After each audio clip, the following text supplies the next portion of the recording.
जय श्री गणेश। नमस्कार, मैं आचार्य संजय द्विवेदी। मेरे समस्त प्रबुद्ध दर्शकों का मेरे चैनल पे हार्दिक स्वागत है। प्रिय दर्शकों, आज मैं नवग्रहों में राजा सूर्यदेव के राशि परिवर्तन प्रभाव को लेकर आपके सम्मुख उपस्थित हूं। सूर्यदेव 13 फरवरी को अपनी राशि का परिवर्तन करने जा रहे हैं तथा वर्तमान मकर राशि को छोड़कर शनिदेव की ही मूल त्रिकोण राशि कुंभ राशि में प्रवेश करने वाले हैं। अब ये एक विशेष परिवर्तन है क्योंकि शनि पुत्र की राशि में पिता का जाना कोई बहुत बड़ी समस्या नहीं है, परंतु वहां पर राहु का गोचर चल रहा है। अब राहु और सूर्य का अति शत्रु का भाव है, जिसके कारण कुछ समस्या भी होती है। सूर्य को ग्रहण लगता है तो जो सूर्य का कारकत्व होगा तथा जो सूर्य का कारक भाव है, दोनों में कहीं ना कहीं कुछ निर्बलता अवश्य आती है। परंतु यदि हम समस्त स्थितियों को देखेंगे तो यहां पर राहु के साथ ही बुध और शुक्र का भी गोचर चल रहा होगा।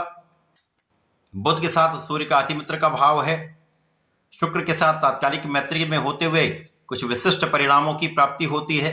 रवि शुक्र योग बनता है तो अत्यंत विशेष होता है, और यदि अच्छे भाव में ये बन जाए तो महासुख की प्राप्ति होती है।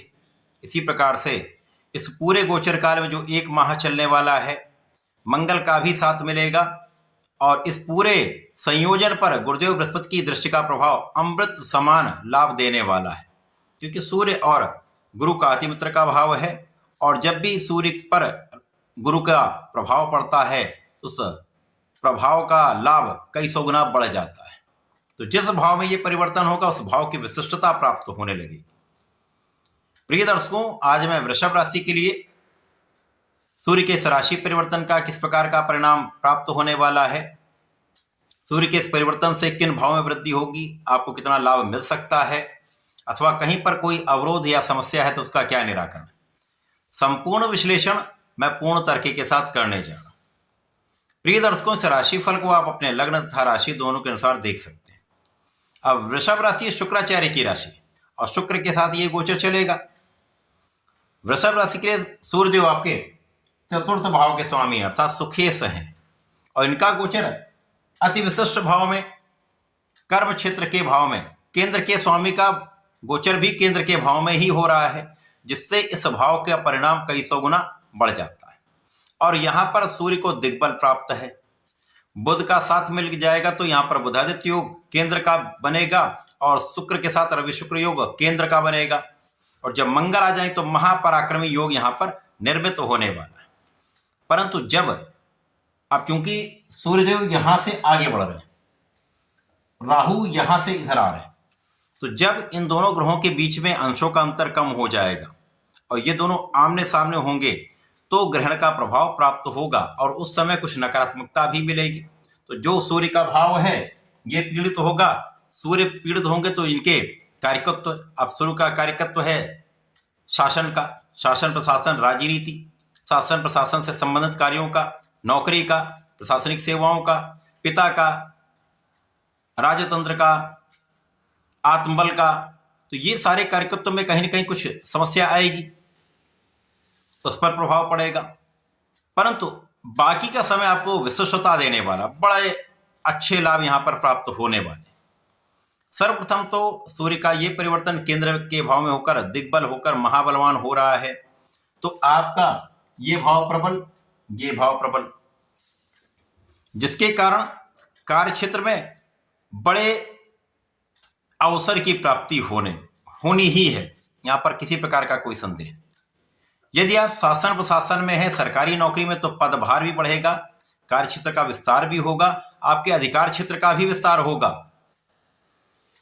यहां पर कुछ कामों में ऐसा हो सकता है कि उन कामों के कारण कुछ काम अधिक हो, काम की अधिकता के कारण कुछ तनाव हो सकता है, परंतु आपका बुद्धि बल, आपका ज्ञान, आपका आत्मबल अत्यंत प्रबल रहेगा, जिसके कारण आप अपने क्षेत्रों में संपूर्ण सफलता की प्राप्ति करने वाले। यदि आपका स्वयं का कुछ व्यवसाय है तो उस व्यवसाय में भी आप अपने क्षेत्र में अलग ही पहचान बनाने वाले हैं। यदि आप प्रोफेशन में हैं तो वहां पर भी आपका एक अलग प्रभाव प्राप्त होगा। कला क्षेत्र में हैं तो दूर दूर तक आपका नाम फैलेगा, अच्छे अनुबंधों की प्राप्ति होगी, देश विदेश में जाने का, परफॉर्म करने का, धन प्राप्ति का अवसर मिलने वाला है। इस समय में माता और पिता दोनों से आशीर्वाद आपको प्राप्त होगा, पूर्ण सहयोग प्राप्त होगा। परंतु जैसे ही यहां पर सूर्य और राहु का आपसी संबंध निकटता में आएगा तो पिता का पक्ष निर्बल होगा, माता का स्वास्थ्य निर्बल होगा। तो माता पिता दोनों का स्वास्थ्य कुछ निर्बल होगा, जिसके कारण आपको कुछ चिंता हो सकती है। बहुत डरने की आवश्यकता नहीं है, ध्यान देने की आवश्यकता है। पिता के भी कार्य क्षेत्र में कुछ तनाव बढ़ता है, ऐसी स्थिति बन रही है।